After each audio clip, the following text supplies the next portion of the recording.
আপনারা যে সাবানটা ইউজ করেন সেই সাবানটার ফেনা যদি আমি কোনো কাঁচা পাতার উপরে ফেলি তার অবস্থা কি হবে কোনো ভেবে দেখেছি? সেটাই আমি আজকে আপনাদেরকে দেখাবো। কেউ বলে এতে বিষ আছে, কেউ বলে এতে অ্যাসিড আছে, আজ প্রমাণ হবে। সাবানের ফেনাটা উপরে পড়তে হালকা পাতাটা কুচকে গিয়েছে আর কালারটাও চেঞ্জ হয়ে গিয়েছে। এটা কি সাবান না সাইলেন্ট পয়জন?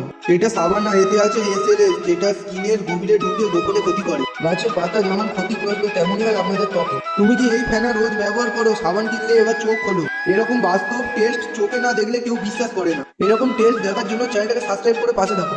গ্লাসটা চাপা দিতে হঠাৎ মোমবাতিটা আস্তে করে লিভে গেল। বিষয়টা একটু ব্যাখ্যা করবে? বিষয়টা খুলে না বললে তোমরা বুঝতে পারবে না। আগের দিন একটা ভিডিওতে দেখছিলাম একটা মোমবাতি প্লেটের উপর বসিয়ে দিয়ে তার উপরে গ্লাসটা দিতে মোমবাতিটা লিভে গেল। তাই জন্য প্লেটটার উপর মোমবাতির পিছনটা গরম করে বসিয়ে দিলাম। রিলস অনুযায়ী প্লেটে জলটা ভরে দিলাম, হালকা করে মোমবাতিটা আগুন লাগিয়ে দিলাম। এবারে এর উপরে নাই গ্লাসটা চাপাল নাই মোমবাতিটা লিভে যাবে। গ্লাসটা চাপানোর পর যেটা ঘটলো, প্রথমের দিকে বিশ্বাস হলো না, তারপর ভাবতে লাগলাম কিভাবে সম্ভব এটা। কালকের যে রিলসের টিপসটা দেখেছিলাম সত্যি এটা কাজ করে। এরকম ইন্টারেস্টিং মিনি ব্লগ দেখার জন্য চ্যানেলটাকে সাবস্ক্রাইব করে পাশে থাকো। এই কাঠিটা নাকি জলের রং বদলে দেয়, বিশ্বাস হয়? বিষয়টা একটু ব্যাখ্যা করবে? আগের দিন একটা ভিডিওতে দেখছিলাম ওরা কাঠি দিল আর জলটা রং পাল্টে গেল। আমি ভাবলাম মজা নিচ্ছে, তাই আজ আমি নিজেই ট্রাই করলাম। ওরে বাবা, সত্যিই বদলে গেল রং। এটা তো বিয়ের টিপসের থেকেও বেশি নাটক। রং বদলে গেলে মন বদলায়নি, এখন আসতেই হবে। এরকম সায়েন্সের ধাক্কার মজার ভিডিও পেতে সাবস্ক্রাইব করে ফেলো ভাই। তোমার সাথে দেখা হবে নেক্সট ভিডিওতে।